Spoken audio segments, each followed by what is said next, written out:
ಎಲ್ಲರಿಗೂ ನಮಸ್ಕಾರ. Welcome to my channel. ಇವತ್ತಿನ ವಿಡಿಯೋದಲ್ಲಿ ಬೆಳಗಿನ ತಿಂಡಿಗೊಂದು ಸೂಪರ್ ಆಗಿರುವಂತಹ ನೀರು ದೋಸೆ ಮತ್ತು ಕಾಳುಗೊಜ್ಜು ಯಾವ ರೀತಿಯಾಗಿ ಮಾಡೋದು ಅಂತ ತಿಳಿಸ್ಕೊಡ್ತೀನಿ. ನೀವು ನೀರು ದೋಸೆ ಜೊತೆಗೆ ಯಾವಾಗ್ಲೂ ಚಟ್ನಿ ಅಷ್ಟೇ ಟೇಸ್ಟ್ ಮಾಡಿರ್ತೀರ, ಆದರೆ ಒಂದ್ಸಲಿ ಕಾಳುಗೊಜ್ಜು ಜೊತೆಗೆ ಟ್ರೈ ಮಾಡಿ ನೋಡಿ, ಮತ್ತೆ ಮತ್ತೆ ಮಾಡ್ಕೊಂಡು ತಿಂತೀರಾ, ಅಷ್ಟು ರುಚಿಯಾಗಿರುತ್ತೆ ಈ ಎರಡು ಕಾಂಬಿನೇಷನ್. ನೋಡಿ, ಇಲ್ಲಿ ಫಸ್ಟು ಒಂದು ಪಾತ್ರೆಗೆ ನಾನು ಈ ಗ್ಲಾಸಲ್ಲಿ 2 ಗ್ಲಾಸು ದೋಸೆ ಅಕ್ಕಿ ಹಾಕ್ಕೊಳ್ತಾ ಇದ್ದೀನಿ. ದೋಸೆ ಅಕ್ಕಿ ಅಥವಾ ರೇಷನ್ ಅಕ್ಕಿ ಬೇಕಾದರೂ ಹಾಕ್ಕೊಳ್ಬೋದು. ನಾನಿಲ್ಲಿ ದೋಸೆ ಅಕ್ಕಿನ ಹಾಕ್ಕೊಂಡು ಚೆನ್ನಾಗಿ 1-2 ರಿಂದ 3 ಸರಿ ತೊಳ್ಕೊಂಬರ್ತೀನಿ. ನೋಡಿ, ತೊಳ್ಕೊಂಡಾದಮೇಲೆ ಇದು ಮುಳುಗುವಷ್ಟು ನೀರನ್ನು ಹಾಕಿ ನಾನಿಲ್ಲಿ ರಾತ್ರಿನೇ ನೆನೆಸ್ಕೊಳ್ತಾ ಇದ್ದೀನಿ. ಬೆಳಗ್ಗೆವರೆಗೂ ಚೆನ್ನಾಗಿ ನೆನಿಬೇಕು, ಅದರಿಂದ ಪ್ಲೇಟ್ನ ಮುಚ್ಚಿ ನೆನೆಸ್ಕೊಳ್ತಾ ಇದ್ದೀನಿ. ಬೆಳಗ್ಗೆ ಓಪನ್ ಮಾಡಿ ತೋರಿಸ್ತಾ ಇದ್ದೀನಿ. ನೋಡಿ, ಅಕ್ಕಿ ಎಲ್ಲ ಚೆನ್ನಾಗಿ ನೆಂದಿದೆ. ಇದೇ ರೀತಿಯಾಗಿ ಚೆನ್ನಾಗಿ ನೆನೆಸ್ಕೊಳ್ಬೇಕು. ನಿಮ್ಮ ಹತ್ರ ಟೈಮ್ ಇಲ್ಲ ಅಂದರೆ ಅಥವಾ 4 ರಿಂದ 5 ಗಂಟೆಗಳ ಕಾಲ ನೆನೆಸ್ಕೊಂಡ್ರೆ ಸಾಕಾಗುತ್ತೆ. ನೋಡಿ, ಇಲ್ಲಿ ನೆನೆಸಿರುವಂತಹ ಅಕ್ಕಿನ ಒಂದು ಮಿಕ್ಸ್ಚರ್ಗೆ ಹಾಕ್ಕೊಳ್ತಾ ಇದ್ದೀನಿ. ಹಾಕ್ಕೊಂಡು ಒಂದು ಸ್ವಲ್ಪ ನೀರನ್ನು ಸೇರಿಸಿ ಒಂದು ಸ್ವಲ್ಪನೂ ತರಿ ಇಲ್ಲದೇ ಇರೋ ಥರ ನುಣ್ಣಗೆ ರುಬ್ಕೊಳ್ಬೇಕು. ನೋಡಿ, ಈ ರೀತಿಯಾಗಿ ಒಂದು ಸ್ವಲ್ಪನೂ ತರಿ ಅನ್ನೋದು ಇರಬಾರ್ದು. ಸಾಫ್ಟಾಗಿ ಫೈನಾಗಿ ನುಣ್ಣಗಾಗಿರಬೇಕು. ನೋಡಿ, ಈ ರೀತಿಯಾಗಿ ಇದು ರೆಡಿಯಾಗಿದೆ. ಇದನ್ನು ಒಂದು ಪಾತ್ರೆಗೆ ಸೇರಿಸ್ಕೊಳ್ತಾ ಇದ್ದೀನಿ.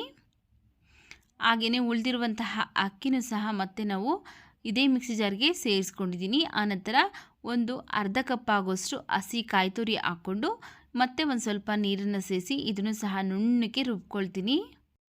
ನೋಡಿ, ಈ ಥರ ನುಣ್ಣಗೆ ರುಬ್ಕೊಂಡು ನಾವು ಫಸ್ಟೇ ಅಕ್ಕಿ ರುಬ್ಕೊಂಡಿದ್ರಲ್ಲ ಅದೇ ಪಾತ್ರೆಗೆ ಇದನ್ನು ಸೇರಿಸೋಣ.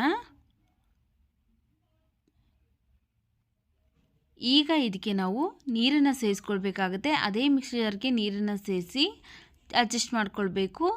ನೀರು ದೋಸೆ ಅಂದ್ರೇ ಸ್ವಲ್ಪ ತೆಳುವಾಗಿ ಹಿಟ್ಟನ್ನು ಕಲಿಸ್ಕೊಳ್ಬೇಕಾಗುತ್ತೆ. ನೋಡಿ, ಈ ಹದಕ್ಕೆ ಇರಬೇಕು. ತುಂಬ ನಾವು ಗಟ್ಟಿ ಮಜ್ಜಿಗೆ ಮಾಡ್ತಿರಲ್ಲ ಆ ಹದಕ್ಕೆ ಇರಬೇಕು, ತುಂಬ ಗಟ್ಟಿನೂ ಇರಬಾರ್ದು.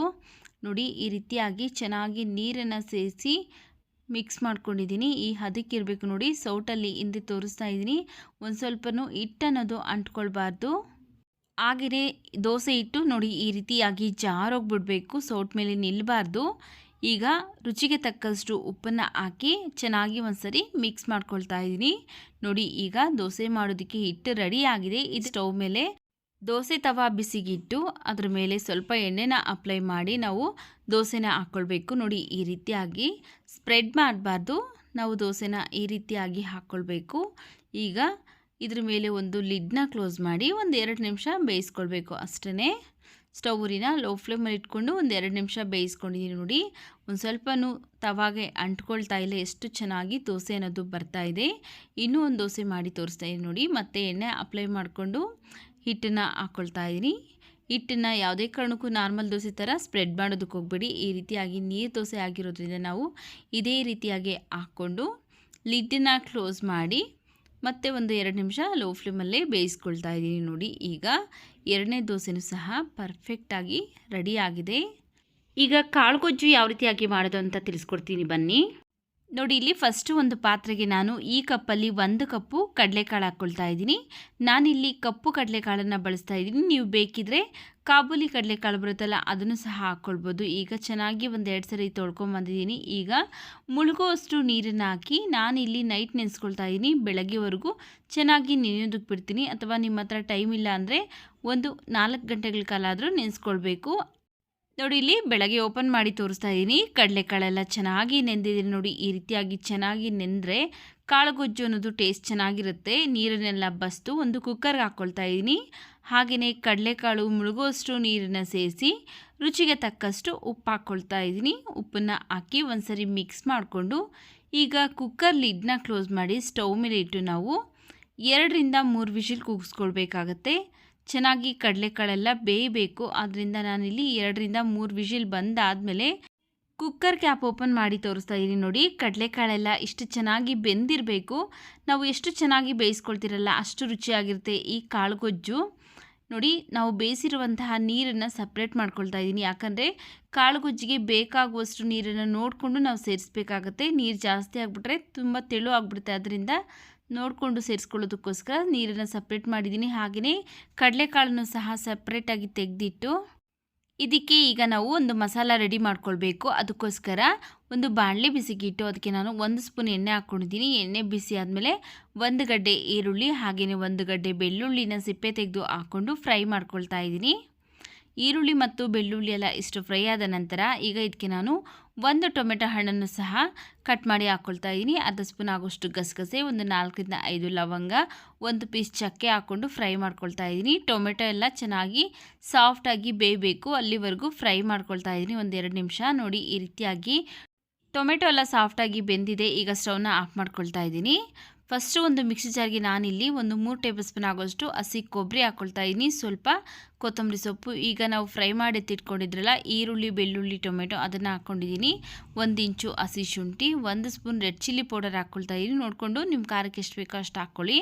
ಹಾಗೆಯೇ ಇದಕ್ಕೆ 2 ಟೇಬಲ್ ಸ್ಪೂನ್ ಆಗೋಷ್ಟು ಧನಿಯಾ ಪೌಡರ್ ಹಾಕ್ಕೊಳ್ತಾ ಇದ್ದೀನಿ. 1/4 ಟೀ ಸ್ಪೂನ್ ಆಗೋಷ್ಟು ಅರಿಶಿನ ಪುಡಿ, ರುಬ್ಬೋದಕ್ಕೆ ಬೇಕಾಗುವಷ್ಟು ನೀರನ್ನು ಸೇರಿಸಿ ನುಣ್ಣಗೆ ಗ್ರೈಂಡ್ ಮಾಡ್ಕೊಳ್ಬೇಕು. ನೋಡಿ ಈ ರೀತಿಯಾಗಿ ನುಣ್ಣಗೆ ಗ್ರೈಂಡ್ ಮಾಡ್ಕೊಂಡಿದ್ದೀನಿ. ಈಗ ಇದನ್ನು ಸೈಡ್ಗೆ ಇಟ್ಟು ನೋಡಿ ಇಲ್ಲಿ 2 ಬದನೆಕಾಯಿ, 2 ಆಲೂಗಡ್ಡೆನ ಚೆನ್ನಾಗಿ ತೊಳೆದು ಆನಂತರ ಈ ರೀತಿ ಕಟ್ ಮಾಡಿ ಉಪ್ಪು ನೀರಲ್ಲಿ ನೆನೆಸಿಟ್ಟಿದ್ದೀನಿ.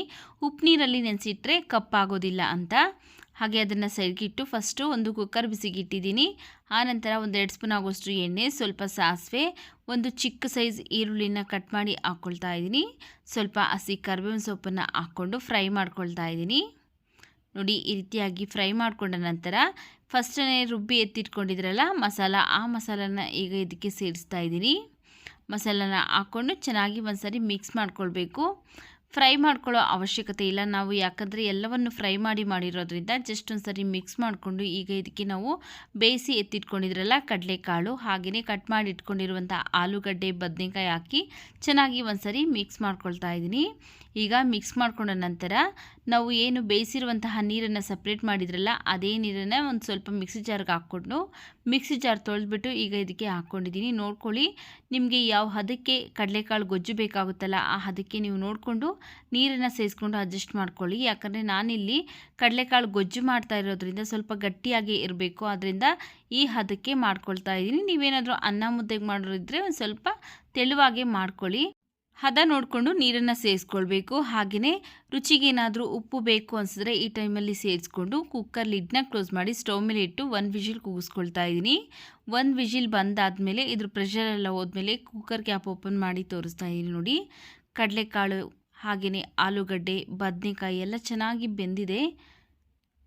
ಈ ಹದಕ್ಕೆ ಬೇಕು ಅನಿಸಿದ್ರೆ ನೀವು ಹಾಗೆಯೇ ಸರ್ವ್ ಮಾಡ್ಕೊಳ್ಬೋದು. ನಾನಿಲ್ಲಿ ಕಾಳು ಗೊಜ್ಜು ಮಾಡ್ತಾ ಇರೋದ್ರಿಂದ ಇನ್ನು ಸ್ವಲ್ಪ ಗಟ್ಟಿ ಮಾಡ್ಕೊಳ್ತಾ ಇದ್ದೀನಿ. ಈಗ ಲಾಸ್ಟಲ್ಲಿ ಸಣ್ಣದಾಗಿ ಕಟ್ ಮಾಡಿರುವಂತಹ ಕೊತ್ತಂಬರಿ ಸೊಪ್ಪನ್ನು ಹಾಕಿ ಒಂದ್ಸರಿ ಮಿಕ್ಸ್ ಮಾಡಿ ಈಗ ಇದನ್ನು ಸ್ಟವ್ ಮೇಲೆ ಇಟ್ಟು ಒಂದು ಸ್ವಲ್ಪ ಗಟ್ಟಿ ಆಗೋವರೆಗೂ 1-2 ರಿಂದ 3 ನಿಮಿಷ ಕುದಿಸ್ಕೊಳ್ತೀನಿ. ಕಾಳು ಗೊಜ್ಜು ಯಾವ ಹದಕ್ಕೆ ಬೇಕಾಗುತ್ತಲ್ಲ ಆ ಹದಕ್ಕೆ ನೋಡಿಕೊಂಡು ನೀವು ಕುದಿಸ್ಕೊಳ್ಬೇಕಾಗುತ್ತೆ. ನಾನಿಲ್ಲಿ ಈ ಹದಕ್ಕೆ ಕುದಿಸ್ಕೊಂಡಿದ್ದೀನಿ. ಒಂದು 3 ರಿಂದ 4 ನಿಮಿಷ ಆಗೋಷ್ಟು ಕುದಿಸ್ಕೊಂಡಿದ್ದೀನಿ. ನೋಡಿ ಈ ಹದಕ್ಕಿದ್ರೆ ಸಾಕಾಗುತ್ತೆ, ಯಾಕಂದರೆ ಸ್ವಲ್ಪ ಬಿಸಿ ತಣ್ಣಗಾದ್ಮೇಲೆ ಇನ್ನೂ ಸ್ವಲ್ಪ ಗಟ್ಟಿ ಆಗುತ್ತೆ. ಆದ್ದರಿಂದ ಈ ಹದ ನೋಡಿಕೊಂಡು ನಾನು ಸ್ಟವ್ನ ಆಫ್ ಮಾಡಿಕೊಂಡು ಲಾಸ್ಟಲ್ಲಿ ಸ್ವಲ್ಪ ಸಣ್ಣದಾಗಿ ಕಟ್ ಮಾಡಿರುವಂತಹ ಕೊತ್ತಂಬರಿ ಸೊಪ್ಪನ್ನು ಹಾಕ್ಕೊಳ್ತಾ ಇದ್ದೀನಿ. ನೋಡಿ ಈಗ ಕಾಳುಗೊಜ್ಜು ರೆಡಿಯಾಗಿದೆ. ನೀವು ಒಂದ್ಸಲಿ ಈ ವಿಧಾನದಲ್ಲಿ ಟ್ರೈ ಮಾಡಿ 2 ಕಾಂಬಿನೇಷನ್ ಹೇಗಿತ್ತು ಅಂತ ಕಮೆಂಟ್ ಸೆಕ್ಷನಲ್ಲಿ ಕಮೆಂಟ್ ಮಾಡಿ ಸ್ನೇಹಿತರೆ. ನೋಡಿದ್ರಲ್ಲ, ಸೂಪರ್ ಸಾಫ್ಟಾಗಿರುವಂತಹ ನೀರು ದೋಸೆ ಮತ್ತು ಕಾಳುಗೊಜ್ಜು. ಈ ವಿಡಿಯೋ ಇಷ್ಟ ಆಗಿದ್ರೆ ವಿಡಿಯೋಗೊಂದು ಲೈಕ್ ಮಾಡಿ, ವಿಡಿಯೋವನ್ನು ಶೇರ್ ಮಾಡಿ, ನಮ್ಮ ಚಾನಲ್ಗೆ ಸಬ್ಸ್ಕ್ರೈಬ್ ಮಾಡಿ ಸಪೋರ್ಟ್ ಮಾಡಿ.